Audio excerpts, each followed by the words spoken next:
Irmãos, vamos abrir a palavra em Lucas capítulo 12. Pode baixar um pouquinho, só um pouquinho? Não? Lucas capítulo 12.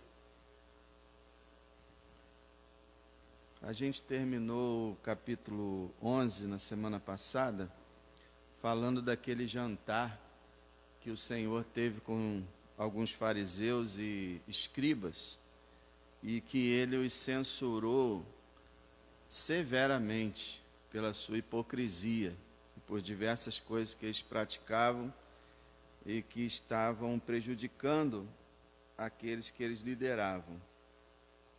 E o que aconteceu no versículo 1 do capítulo 12 é exatamente a continuação dessa história. E diz assim no versículo 12, no versículo 1 do capítulo 12: ajuntando-se, entretanto, muitos milhares de pessoas, de modo que se atropelavam uns aos outros, começou a dizer aos seus discípulos. Então, foi despertada a curiosidade daquela cidade, porque pessoas relataram às outras que o Senhor Jesus estava sentado com fariseus e os censurando, que era algo assim inédito naquela época. Então muita gente foi para lá.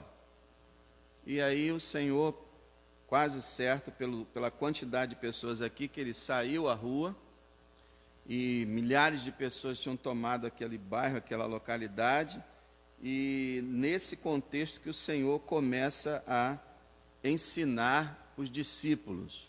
Os discípulos estavam mais perto dele, e havia outros um pouco mais distantes, e ele começou a ensinar os seus discípulos e a todos aqueles que conseguiam ouvir a voz dele.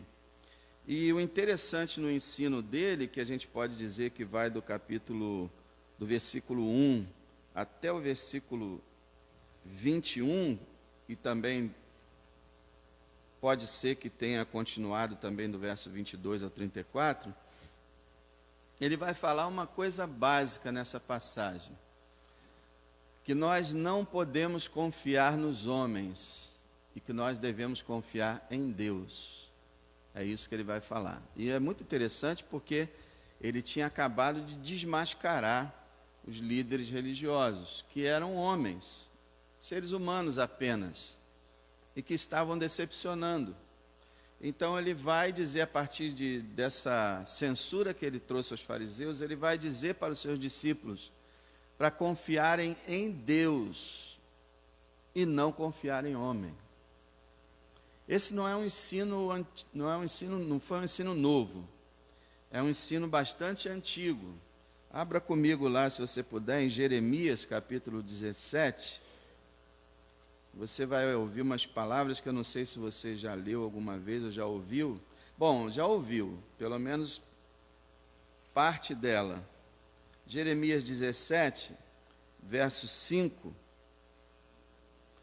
O autor, o profeta Jeremias, justamente está falando sobre a questão de confiar em homens e de confiar em Deus. Olha o verso 5.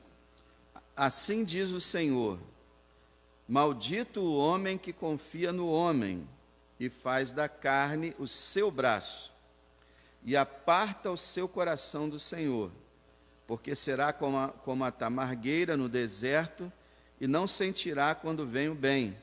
Antes morará nos lugares secos do deserto, na terra salgada e inabitável.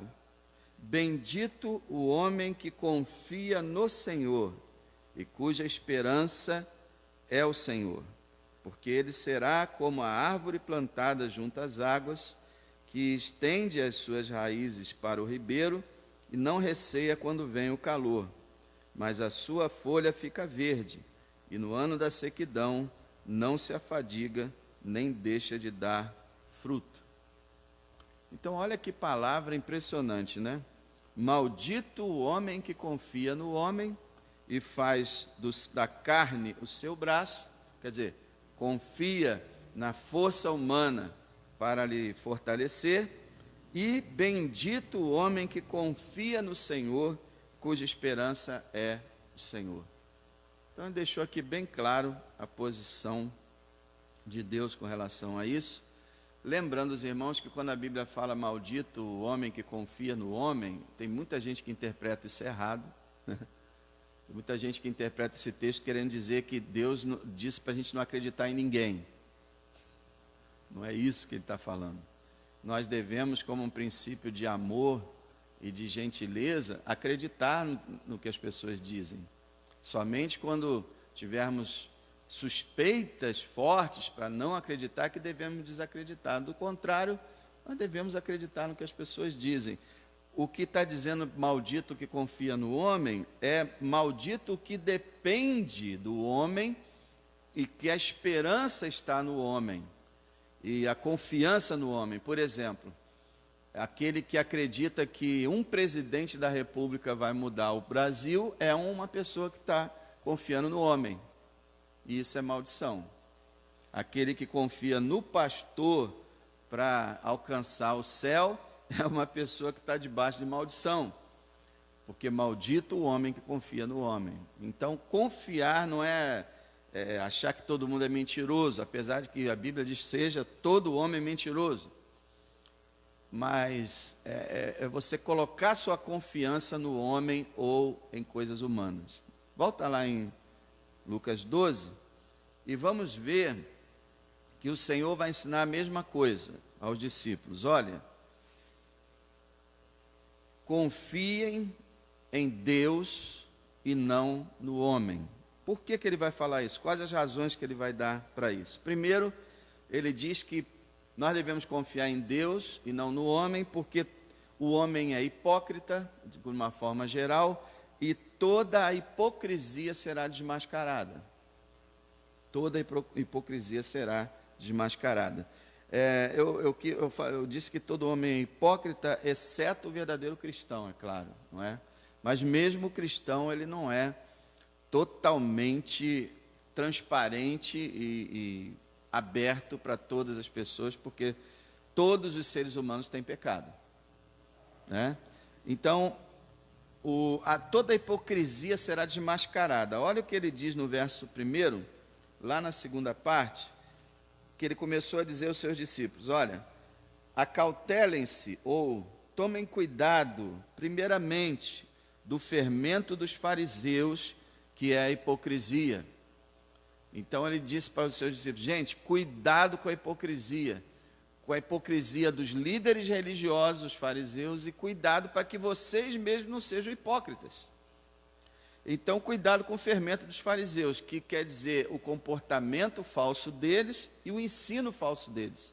Em Mateus, os discípulos entendem que o fermento dos fariseus era a doutrina dos fariseus. E aqui ele diz que o fermento dos fariseus é a hipocrisia. Então, tanto com a vida quanto com o ensino, os fariseus eles eram venenosos e eles só prejudicavam o reino de Deus. Então, o fermento ele é ilustrado na Bíblia como uma coisa má, na sua maioria, né? É um símbolo. Tanto que Deus disse que a Páscoa devia ser comemorada com pão sem fermento. É um símbolo da maldade, é um símbolo do pecado, é um símbolo da falsidade, porque você faz uma massa, e aquela massa, por ela mesma, ela vai ficar daquele tamanho ali e tal. Aí você joga o fermento faz a massa inchar e crescer mais por fora do que qualquer outra coisa. Então é mais uma ilusão do que uma realidade. Então o fermento tem essa capacidade de, dentro da massa, inchar a massa. Então a Bíblia compara dizendo que a maldade, a hipocrisia, o pecado também dentro de nós faz a gente inchar, ficar orgulhoso, e é uma tremenda ilusão o fermento. Essa é a comparação. Não estou dizendo que é errado comer fermento, pelo amor de Deus. Estou falando que é uma comparação que é feita. Você pode comer fermento à vontade. Então, em primeiro lugar, ele diz: olha, cuidado, confie em Deus e não nos homens, porque a hipocrisia humana vai ser desmascarada. E ele fala isso no verso 2 e 3. Olha lá. Mas nada há encoberto que não haja de ser descoberto, nem oculto que não haja de ser sabido. Porquanto tudo que em trevas disseram à luz será ouvido, e o que falaram ao ouvido no gabinete sobre os telhados será apregoado. Existem várias passagens na Bíblia, eu não vou falar delas aqui, senão eu vou perder o precioso tempo aqui, não vou chegar onde a gente precisa chegar. Mas existem várias passagens na Bíblia que dizem que o juízo de Deus virá, e no juízo final, tudo será desmascarado, toda a hipocrisia, toda a falsidade, toda a ganância e a avareza dos líderes religiosos, os falsos crentes, o joio, os pastores que nem nasceram de novo, as falsas igrejas, tudo isso vai ser desmascarado, toda a falsidade vai ser desmascarada. Então a gente precisa ser pessoas sinceras e íntegras e verdadeiras, convertidas, porque se não for assim, nós seremos descobertos no último dia. Então realmente a gente precisa ser autênticos, não podemos fazer coisas na nossa vida que, se pessoas vissem, seria motivo de censura e de escândalo. Nós não podemos fazer coisas assim, nós temos que ter a nossa vida íntegra, porque tudo vai ser desmascarado. As motivações, as obras escondidas, tudo que foi feito em trevas será trazido à luz. Então, nós precisamos confiar em Deus, por quê? Porque no homem há hipocrisia, falsidade, engano, mentira, e tudo isso vai ser desmascarado, não é? Segunda razão porque ele diz que a gente deve confiar em Deus e não nos homens, é que só Deus tem o poder de dar o destino final às almas humanas. Olha que coisa interessante, ele vai lidar aqui com o medo do homem. Então ele vai lidar com isso e vai explicar que só Deus dá o destino para a alma do homem, céu ou inferno, e ninguém mais. Olha só o versículo 4. E digo-lhes, amigos meus, não temam os que matam o corpo e depois não têm mais o que fazer, mas eu lhes mostrarei a quem devem temer. Temam aquele que depois de matar tem poder para lançar no inferno. Sim, lhes digo, a esse temei. E ele continua, não se vendem 5 passarinhos por 2 centavos, e nenhum deles está esquecido diante de Deus, e até os cabelos da sua cabeça estão todos contados. Não temam, pois, mais valem vocês do que muitos passarinhos. O que está falando aqui? Olha, ele diz o seguinte, confia em Deus e não nos homens, porque os homens, o máximo que eles podem fazer é tirar sua vida física, só isso. É uma coisa importante aqui, como que o Senhor Jesus Cristo valoriza a vida espiritual infinitamente mais do que a vida física. Essa vida física que a gente preza tanto, que a gente preserva tanto, que a gente dá tanta importância, o Senhor diz assim, olha, não tenho medo dos homens, porque o máximo que eles podem fazer é tirar a vida física de vocês. E ele mesmo ia perder sua vida física na mão dos homens, que iriam crucificá-lo. E ele não teve medo deles. Então ele disse assim, não tenha medo não. As pessoas vão ameaçar vocês, vão prender, torturar e vão até matar, mas eles só podem fazer isso, matar vocês. Vocês deveriam temer aquele que tem poder não só para matar fisicamente, mas para lançar a alma no inferno. Esse vocês devem temer. E você sabe que tem alguns crentes que infelizmente interpretaram essa passagem achando que Jesus estava falando do diabo. O diabo tem poder para lançar a alma no inferno? Nenhuma. Ele pode influenciar a vida da pessoa para ela continuar perdida e ir para o inferno, mas quem lança a alma no inferno é Deus. Então Jesus está dizendo, vocês têm que temer a Deus e não ao homem. Deus é infinitamente superior ao homem e por isso vocês devem confiar em Deus. Porque olha só como é que ele altera aqui, de modo interessante, ele fala do inferno no verso 5, e no verso 6 e 7, quando ele fala que a gente vale mais do que os passarinhos e que o cabelo da nossa cabeça está contado, e ele manda a gente não temer porque a gente tem muito valor aos olhos dele, aqui ele está falando da preservação da nossa alma. Ele está falando da nossa salvação. Então Deus tem tanto poder para condenar ao inferno quanto para levar ao céu. É esse que deve ser temido. Nós não devemos temer homens, devemos temer a Deus.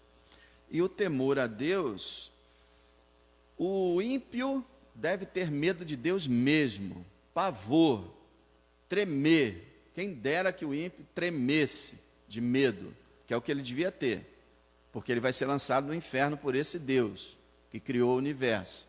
O crente não, o crente tem um temor não de ser lançado no inferno, ele tem um temor como reverência, respeito à grandeza e à santidade de Deus. Então o medo do ímpio, que ele não tem, aliás alguns até têm, mas disfarçam. Mas o medo do ímpio deve ser realmente de ser lançado no inferno, mas o temor do crente deve ser de respeito e reverência. Mas o que ele está dizendo é o seguinte: olha, entre você escolher obedecer o homem ou obedecer a Deus, tema mais a Deus e obedeça a Deus. E não tenha medo de homem algum, porque o máximo que o homem pode fazer é matar a tua vida física. Irmãos, a história da igreja nos conta que vários mártires, milhares de mártires, tiveram mortes cruéis, terríveis, e que antes de suas mortes, eles estavam com mais confiança, mais alegria, mais fé, e mais ousadia, e mais coragem, do que os próprios que os estavam executando. Alguns mártires falaram assim: ué, o que você está esperando, juiz? Já acendeu a fogueira? Vamos logo, vamos logo. Por que você está nervoso? Você só vai me levar para a presença de Deus. Então, pessoas que enfrentaram as autoridades humanas com o peito aberto, sem medo da morte. E é isso que o Senhor queria. A gente vai ver adiante, que ele vai falar sobre isso. O Senhor quer que a gente enfrente os homens para ser obedientes a Ele. Sem temer homem algum, patrão, seja quem for, autoridade, governante, não temer seres humanos. Isso não quer dizer ser abusado, ser folgado, sabe, ser agressivo, sarcástico, nada disso. Tratemos todas as pessoas com respeito, a quem honra, honra, honra para o rei, honra para o governador, honra, mas medo nenhum. Então o Senhor está falando assim: olha, confia em Deus e não no homem, porque só Deus pode dar o destino. Ele pode lançar uma alma no inferno, ou Ele pode cuidar dessa pessoa e dessa alma de tal maneira que ela não vai perder absolutamente nada. Até os fios de cabelo dela, que ela perdeu nessa terra, lhe serão dados novamente na ressurreição. Então ele não perde nada, ainda ganha o céu. Hoje nós estamos vivendo, irmãos, épocas em que as pessoas estão morrendo de medo dos homens. Pastores, aos milhares, que não só por medo, alguns é por medo, outros é por interesse, tem medo de falar a verdade no púlpito. Tem medo de falar sobre fornicação, sobre adultério, sobre homossexualismo, sobre trapaça, sobre gato, sobre desonestidade, sobre novo casamento, divórcio, tantas coisas que os pastores não estão querendo mais falar, porque tem medo dos membros da igreja. Isso sempre aconteceu, não é só hoje não. Aconteceu na história da igreja toda. Aí a gente vai ver sobre isso aqui. Deixa eu chegar lá que então eu explico essa situação que eu quero falar, mas a gente vai chegar lá. Então, em vez de temer ao homem, temamos a Deus, porque Ele é que tem autoridade para dar o destino final e eterno para as almas. A gente ouve relatos de traficantes ou pessoas, mais ou menos, né, assessores lá, que vieram a se converter, e aí o traficante lá foi e matou a pessoa. Porque, agora é crente, toma, pá, morreu. O que aquele traficante fez? Só tirou a vida física do crente. No momento que ele caiu no chão baleado, sua alma entrou na presença do Senhor.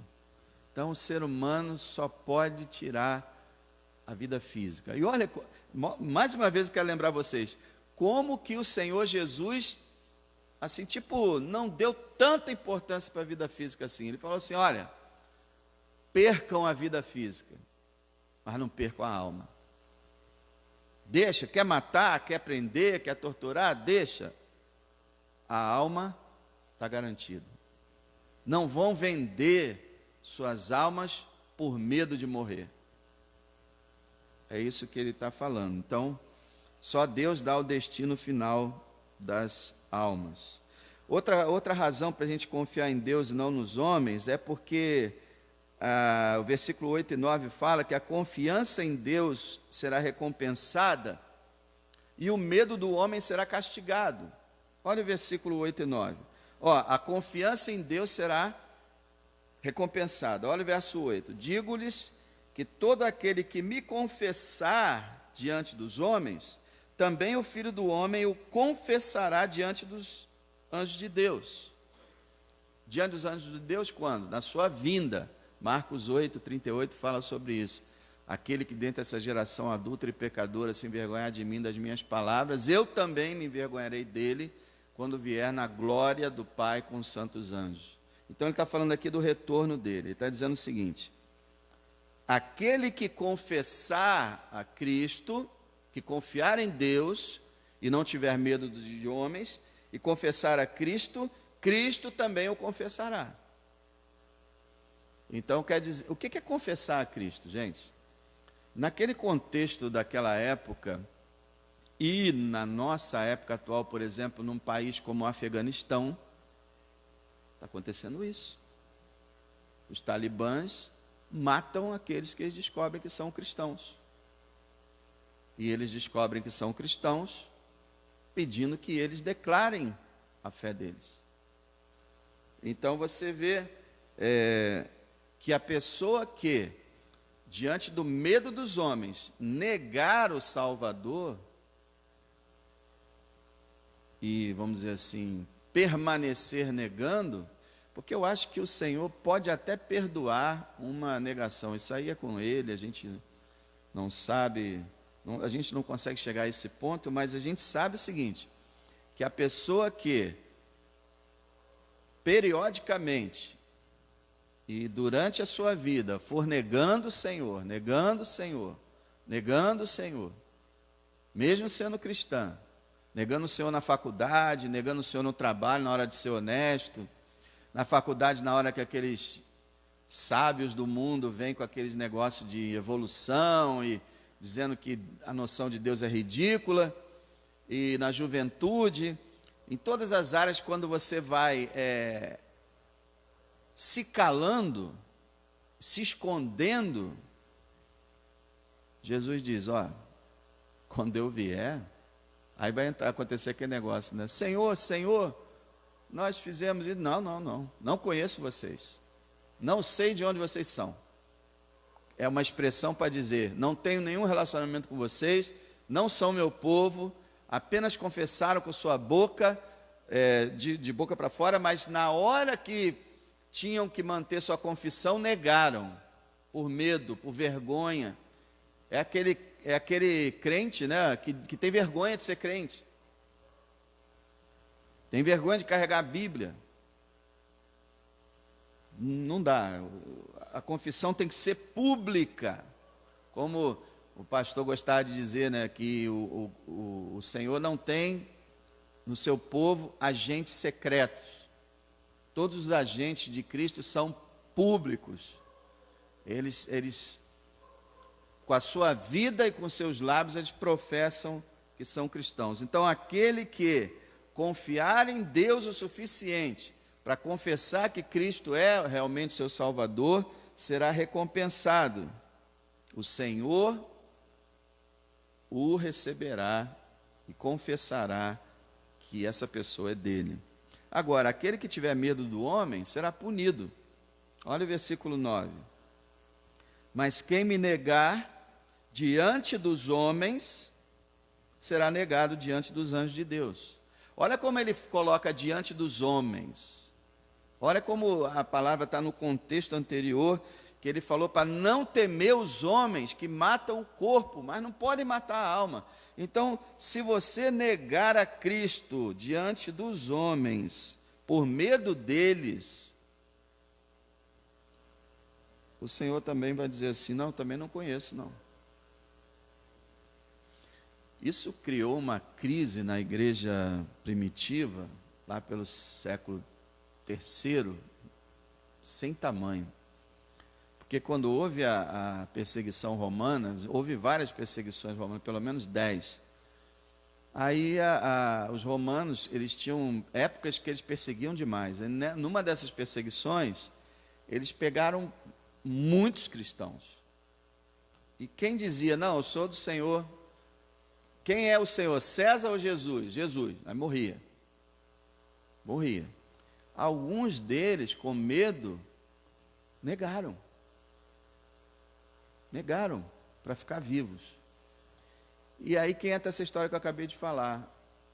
Ficou uma dúvida doutrinária e teológica na igreja muito grande, porque esses que negaram, depois que passou a perseguição, eles quiseram voltar para a igreja. E aí parte das igrejas, dos pastores, disseram assim, vai voltar para cá não, meu filho. Você negou o Senhor, aqui você não tem lugar. Já outros diziam, não, o Senhor perdoa, e baseava tudo nessas passagens, assim, como se interpretava ela, né? E aí foi uma confusão, porque numa rua só tinha uma igreja que era frequentada pelos que foram perdoados, tinha outra igreja que não recebia nenhum que tinha negado o Senhor, foi um problemão. O fato é que negar o Senhor sempre traz problema. E, sinceramente, é complicado. Eu acho que se eu negasse o Senhor dessa forma, acho que eu não tentaria entrar numa igreja de novo, não.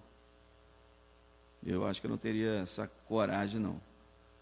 Eu ia tentar buscar a misericórdia do Senhor, mas não ia lá para uma igreja depois de eu ter negado o Senhor. E tinha outra coisa que era complicadíssima. Eles chegavam na igreja e eles sabiam que as famílias tinham perdido metade dos parentes mortos. Aí chega lá o engraçadinho, né? Está aqui. Um monte de gente morta. Então muita gente não recebia, não aceitava. E já outras igrejas aceitavam. E só Deus para saber, né? Quem ele perdoou e quem ele não perdoou. Biblicamente a gente simplesmente não sabe se esse não confessar aqui quer dizer uma só vez e ponto final. Se uma vez negar tá perdido, ou se ele estava falando de algo que seria a tendência da pessoa. Bom, é bom a gente não testar isso, né?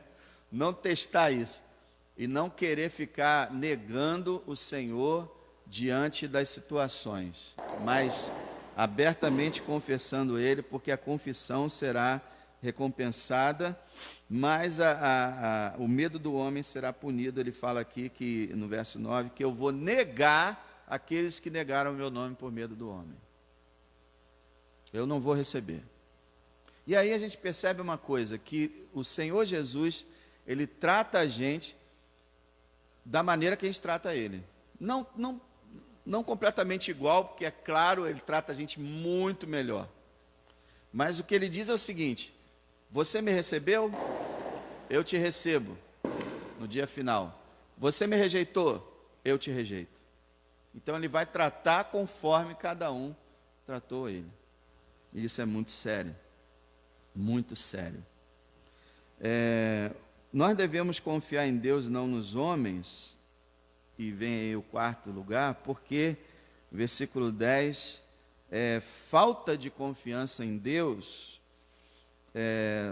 torna a pessoa imperdoável. Olha o versículo 10. Todo aquele que disser uma palavra contra o Filho do Homem lhe será perdoada, mas ao que blasfemar contra o Espírito Santo não lhe será perdoado.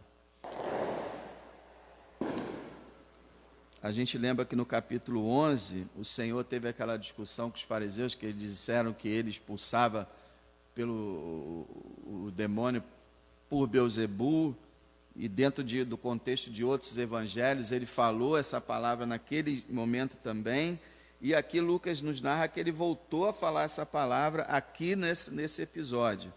E é o seguinte: quem não confia em Deus, não confia em Cristo, não confia no Espírito Santo, faz pouco dele, muitas vezes, e pode se tornar tão desrespeitoso, tão agressivo e tão endurecido, que o Senhor sentencia a pessoa viva. A pessoa que blasfemou contra o Espírito Santo, ela já está condenada ainda pisando nessa terra. Por quê? Porque o Senhor está dizendo, não terá perdão. Então, eu creio que são pessoas que, vamos dizer assim, ultrapassaram o limite da paciência de Deus, e Deus disse, esse aqui está condenado. E isso porque ele resistiu severamente ao Espírito Santo, como foi o caso dos fariseus. Jesus lá expulsando o demônio, e eles vêm dizer que o que estava em Jesus era Satanás, e o que estava em Jesus era o Espírito Santo. Então chamou o Espírito Santo de diabo, de Satanás. E não havia mais perdão para eles. Essa blasfêmia contra o Espírito Santo já trouxe muito problema para os crentes. O diabo, ele usou muito essa palavra aqui para perturbar alguns crentes. E os crentes diziam assim, eu blasfemei contra o Espírito Santo. Não tem mais jeito para mim, eu estou perdido, eu vou para o inferno. Mas deixa dizer uma coisa, e até mesmo pessoas que às vezes queriam ser crentes, ou estavam buscando o Senhor, mas aí achavam, não, eu blasfemei, porque quando eu não era crente eu zombei. Eu mesmo zombei de Deus. Diversas vezes eu desafiei Deus, eu debochei de Deus, eu blasfemei de Deus quando eu não era crente. E a pessoa fica, não, mas no passado eu falei isso, falei aquilo. Deixa eu dizer só uma coisa que é o consenso geral dos teólogos, que quem blasfemou contra o Espírito Santo não dá nenhum sinal de tristeza ou de arrependimento. Então, se você tem alguma preocupação nessa área, significa que você não blasfemou contra o Espírito Santo. Você pode ser já um crente, ou não sendo crente ainda, você tem oportunidade de ser salvo. Tá? Aquele que blasfema contra o Espírito Santo, a dureza do coração é tão grande que ele nem pensa em Deus, ele nem pensa em perdão, ele simplesmente não acredita em nada e desafia completamente e não quer saber de nada. Então, se você se preocupa com isso, é um sinal de que você não blasfemou contra o Espírito Santo. Que você é um cristão, se é convertido, ou você é uma pessoa que tem oportunidade ainda de ser. Tá? Então, se você respeita a Deus, respeita a Cristo, o Evangelho, você pelo menos não chegou a um limite de ultrapassar todas as oportunidades, você tem oportunidade. A gente deve pregar perdão para todas as pessoas. Quem blasfemou contra o Espírito Santo é exceção. São pouquíssimas as pessoas e não são conhecidas por nós.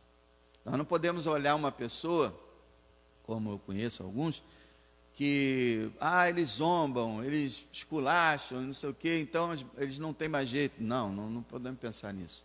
O apóstolo Paulo teve jeito. Então, para todas as pessoas, a gente deve imaginar que elas têm um jeito e pregar para elas. Porque a gente não sabe quem é que blasfemou contra o Espírito Santo, e a gente não deve tentar adivinhar isso, e nem rotular. Irmão, tem uma palavra que um crente nunca deve dizer, e que eu sei que alguns disseram, já ouvi falar disso, fulano não tem jeito mais. Não fala uma coisa dessa. Deus sempre pode dar jeito numa pessoa. Ele blasfemou contra o Espírito Santo. Quem é você para dizer que ele blasfemou contra o Espírito Santo? nem que a pessoa tenha dito, o Espírito Santo é isso, é aquilo, não significa diretamente que chegou ao ponto dessa blasfêmia. Isso aí quem sabe é Deus. Tá? Então, nunca diga fulano não tem jeito. Sabe por quê? Porque ninguém tem jeito, a não ser através da obra de Deus. Então, está todo mundo igualado. Eu não tinha jeito também, você não tinha jeito. Nenhum ser humano tem jeito, a não ser através da salvação em Cristo. Então, a gente não pode ficar excluindo as pessoas, tá? Mas o fato é que não há perdão para aquele que não confia em Deus, aquele que rejeita Deus. Lembra de Faraó? Faraó, tudo indica que ele blasfemou contra o Espírito Santo. Tudo indica, não sabemos, mas ele se endureceu de uma tal forma que nada convertia aquele homem, nem todas as pragas, nem a morte do filho dele, nem mesmo ele vê o mar vermelho se abrindo, nada amolecia o coração daquele homem.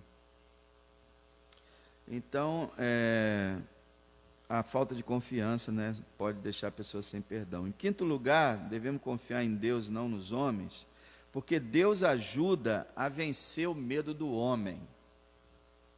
Deus ajuda a vencer o medo do homem, porque naturalmente nós temos certo receio de homens. Mas se você confiar em Deus, Deus te ajuda a vencer esse medo. E tudo que está sendo falado aqui é com respeito à confissão, né, de você abrir a boca e anunciar o Evangelho e falar de Cristo. E aí você, mas eu sou tímido, eu tenho vergonha, eu não sei o que eu vou falar, eu não consigo, eu tremo todo. E olha só o que o Senhor diz no verso 11.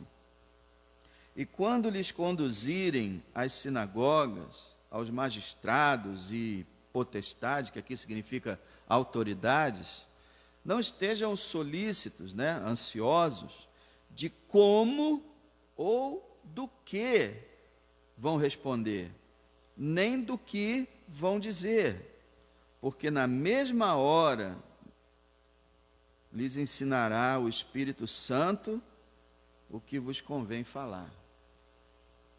Vê que coisa interessante? Como eu vou falar? O que eu vou falar? De que modo eu vou falar? Ele diz, não fica preocupado com isso. Se você confiar em Deus, não temer os homens, Deus vai lhe dar a palavra certa. Deus vai lhe dar ousadia, Deus vai lhe dar inspiração, e o Espírito de Deus vai falar através de você. É uma promessa. Agora, deixa eu explicar uma coisa aqui, que muitas igrejas usaram esse texto de uma forma errada, tá? Eu não vou falar aqui denominação, mas vocês sabem que existem certas igrejas que eles dizem que se um pregador levar um pedaço de papel para o púlpito, quer dizer, o esboço, para o púlpito para pregar, ele não está sendo usado por Deus. Ele não é um pregador, não é um homem de Deus. Porque Deus disse que o Espírito Santo daria na hora o que você teria que falar. E que o pregador não deve ficar ansioso nem preocupado com o que vai falar. Ele deve simplesmente se colocar na mão de Deus e deixar Deus falar na hora. Inclusive, nessas igrejas, eles chamam a pessoa na hora. Fulano, você vai pregar hoje, vem. Deixando a pessoa complicado. O que acontece? Essa palavra aqui não foi falada para pregação. Ela foi falada para testemunho diante das autoridades. Testemunho diante de pessoas. Testemunho é diferente de pregação. Testemunho é uma espécie de pregação, mas é na hora que você é chamado para depor ou para você dar a razão da sua fé para alguém, e você vai declarar o seu testemunho, que não é só contar a tua vida. O testemunho é anunciar Cristo. Você pode contar um pouco da sua vida, mas o principal é anunciar o Evangelho. E aí é que o Senhor disse, olha, quando vocês forem levados às autoridades, e a vida de vocês estiverem ameaçadas, como aconteceu com Paulo, com Pedro, com Estevão, vocês não se preocupem, confiem que o Espírito Santo vai dar o que vocês têm que falar.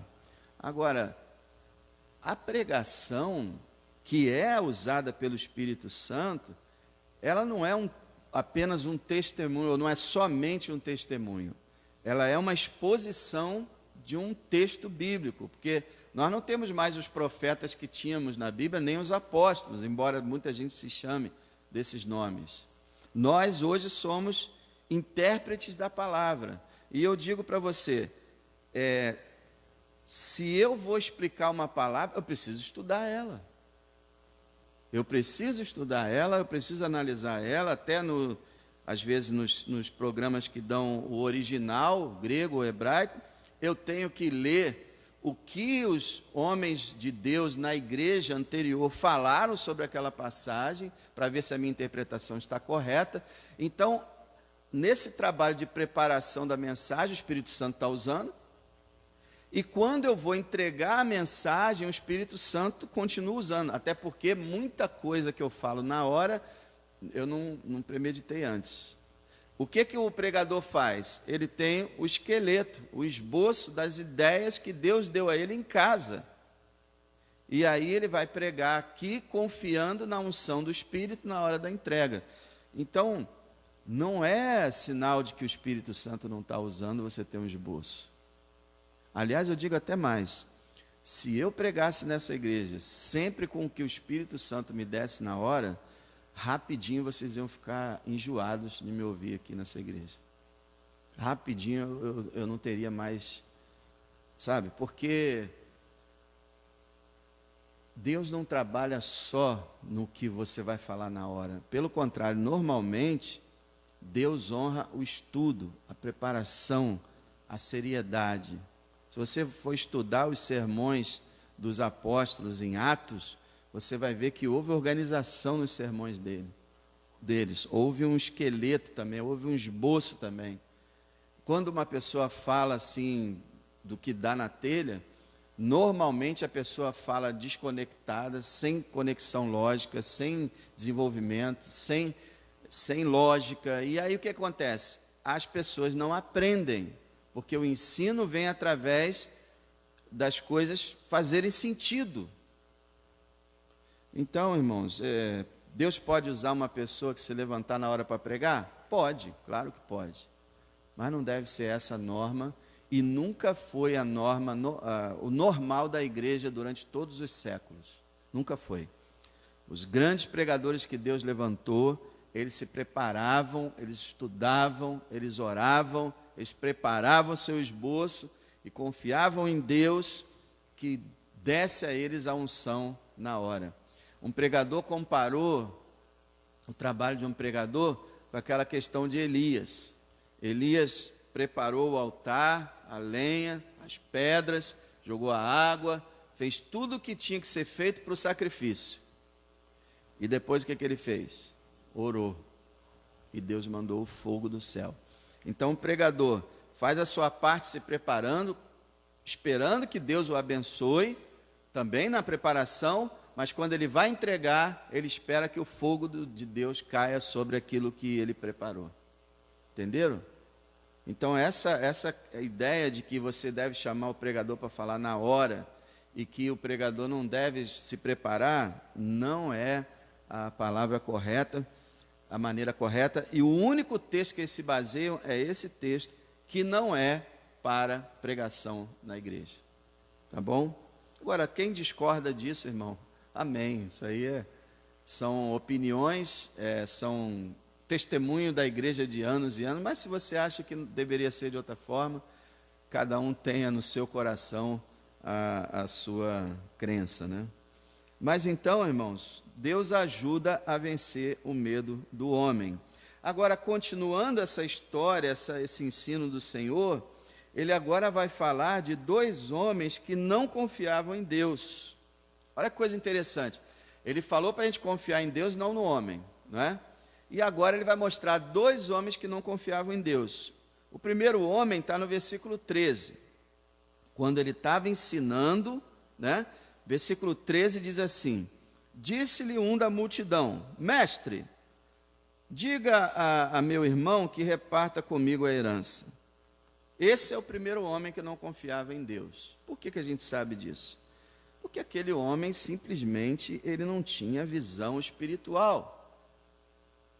Ele era um ganancioso, avarento, materialista. Por que a gente fala isso? Porque ele interrompeu o mestre no meio da sua pregação, onde ele estava falando de condenação e de salvação, onde ele estava falando sobre o testemunho da igreja, a obra do Espírito Santo, onde ele estava falando coisas tão importantes e sérias, espirituais, profundas, e o homem interrompe ele para dizer para ele repartir a herança do irmão. Quer dizer, você percebe nitidamente que aquele homem não tinha nenhuma visão espiritual, e que enquanto o Senhor estava pregando, ele não estava ouvindo nada. E eu penso que esse é um exemplo, às vezes, de nós, às vezes, na igreja. Isso pode acontecer com a gente. A gente está ouvindo uma mensagem que está falando de coisas espirituais e você está ouvindo dizendo assim, o que eu queria saber é se Deus vai me ajudar que o meu salário dê para pagar as contas. O que eu quero saber é se eu vou conseguir comprar aquele carro que eu estou querendo. Não, eu quero saber se aquele emprego vai sair ou não vai sair, ou se o meu aumento salarial vai sair. No meio da pregação das coisas eternas, das coisas espirituais, você está com uma mente material. Aquele homem não tinha visão. Aquele homem não era crente. E ele era um avarento. Como é que a gente sabe disso? Bom, primeiro vamos ver a falta de visão dele. O Senhor explica no verso 14, olha só. Mas ele lhe disse, homem, com maior surpresa o Senhor, né? Homem, quem me pôs a mim por juiz ou repartidor entre vocês? O Senhor está dizendo assim, homem, você não entendeu minha missão? Você acha que eu desci da glória, que eu abandonei as cortes celestiais, encarnei como ser humano para resolver o teu caso entre o teu irmão, da herança do teu irmão?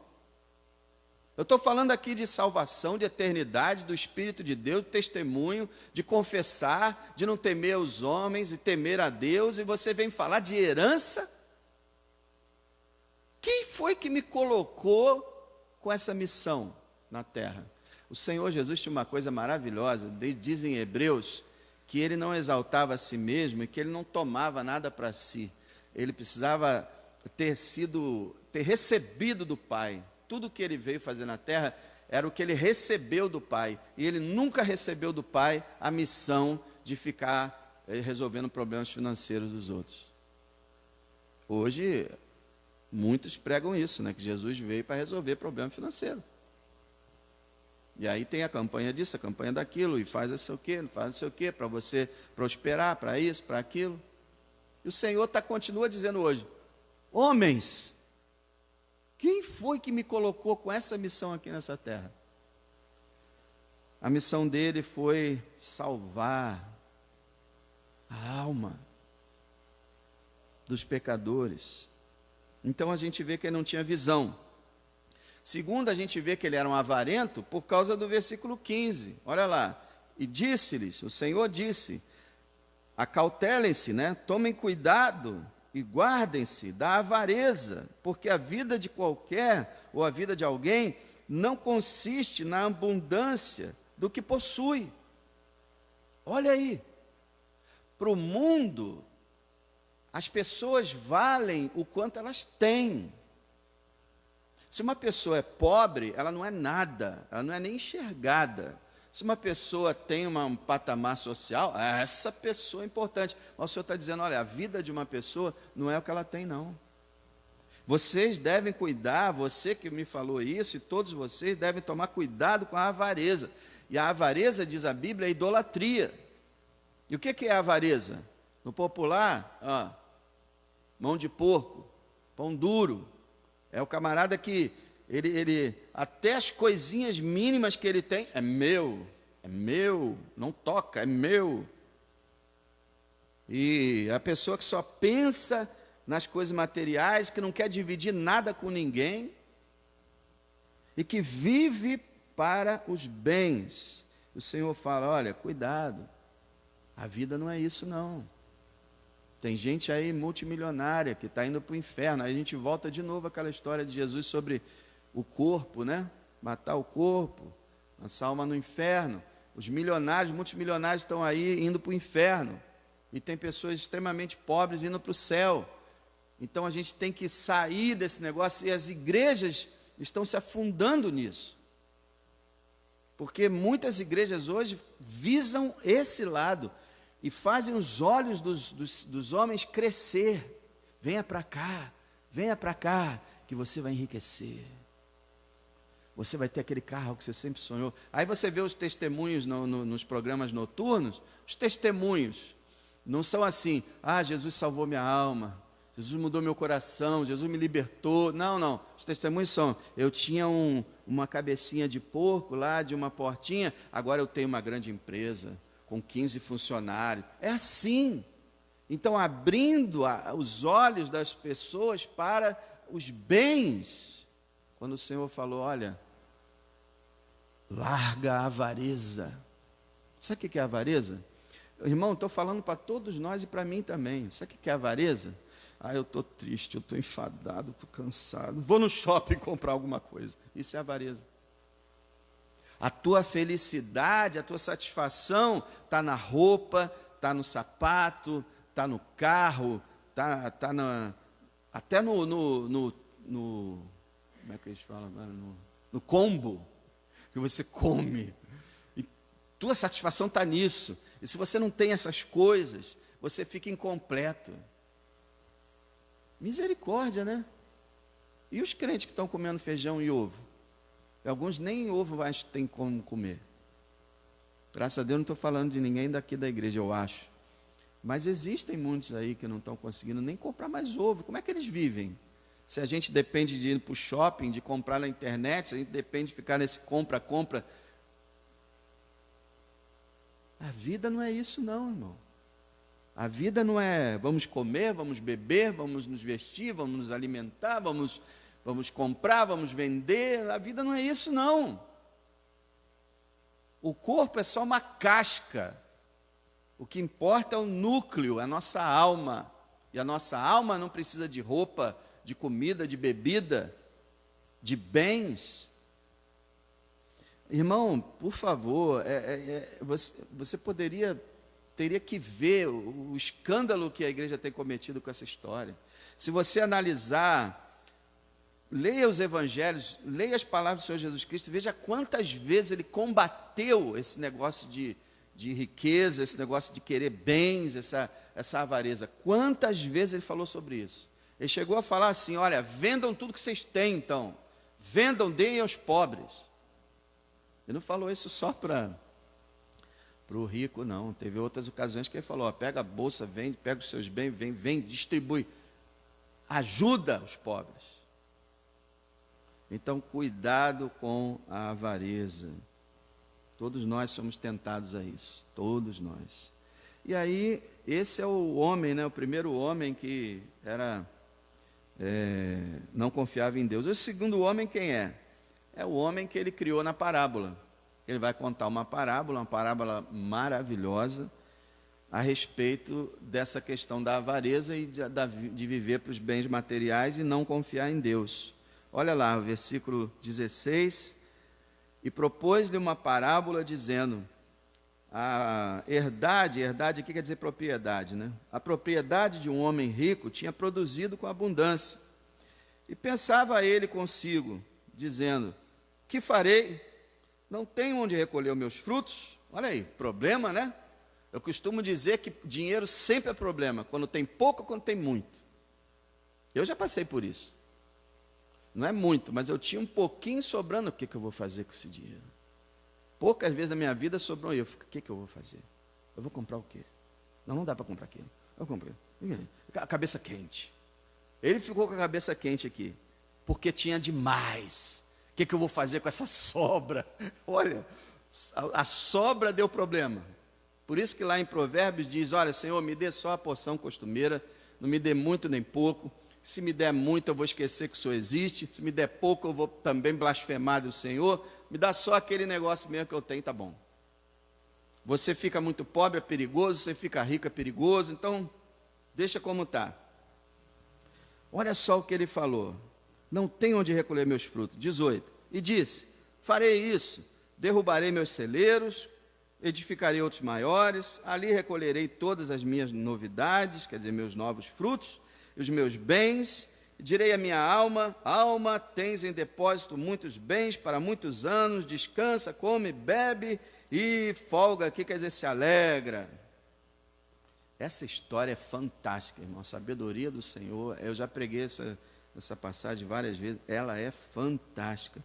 Ela mostra um homem avarento, egoísta e egocêntrico. Olha, irmão, quantas vezes ele fala eu, meu, eu. Dá a impressão que só ele que existe na terra. Que ele é o único habitante da terra.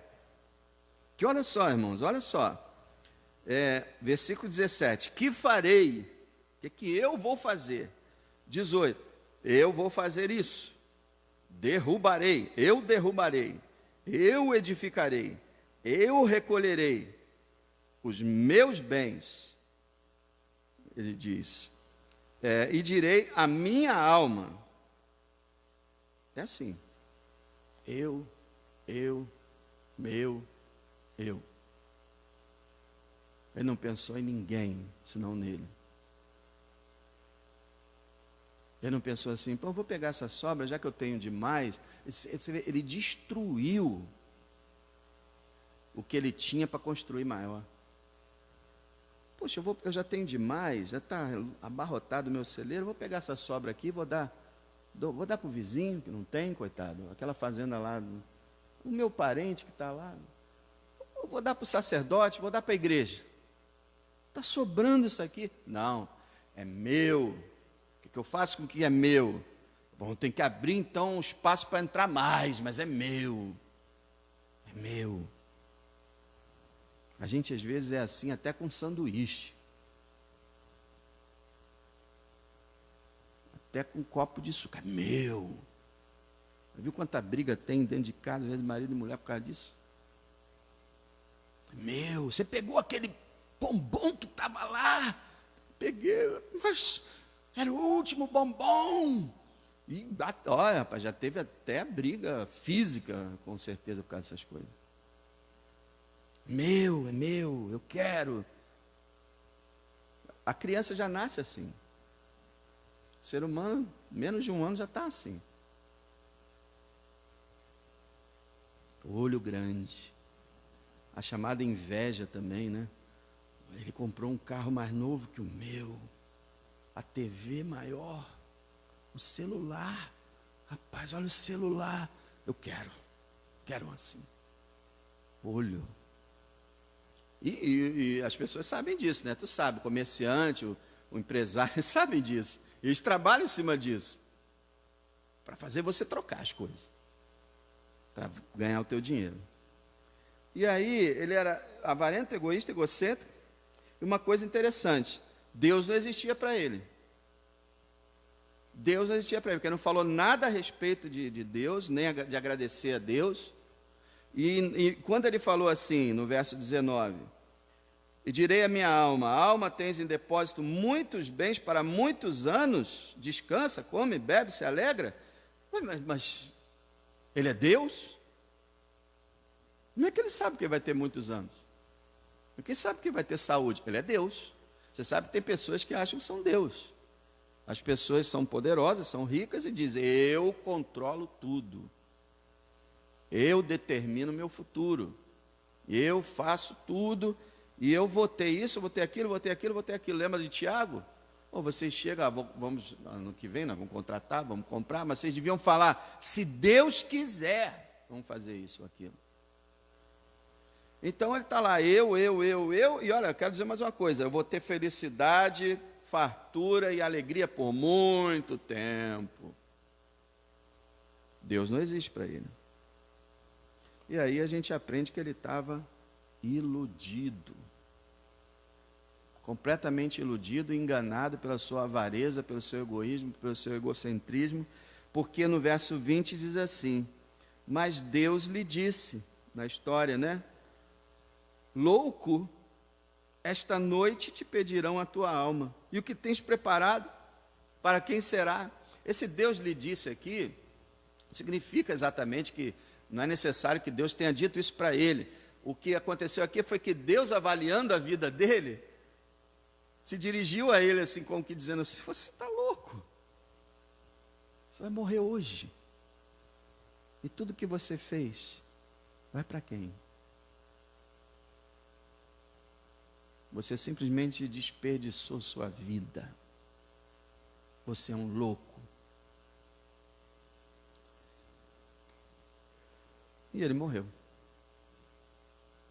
A gente vê, rapaz, é incrível. Eu tenho vivido o suficiente para ver isso na vida de pessoas. Pessoas que lutam por uma casa, por uma questão. E a pessoa morre e a casa fica. A questão fica. O problema fica. E a pessoa morreu. Iludido.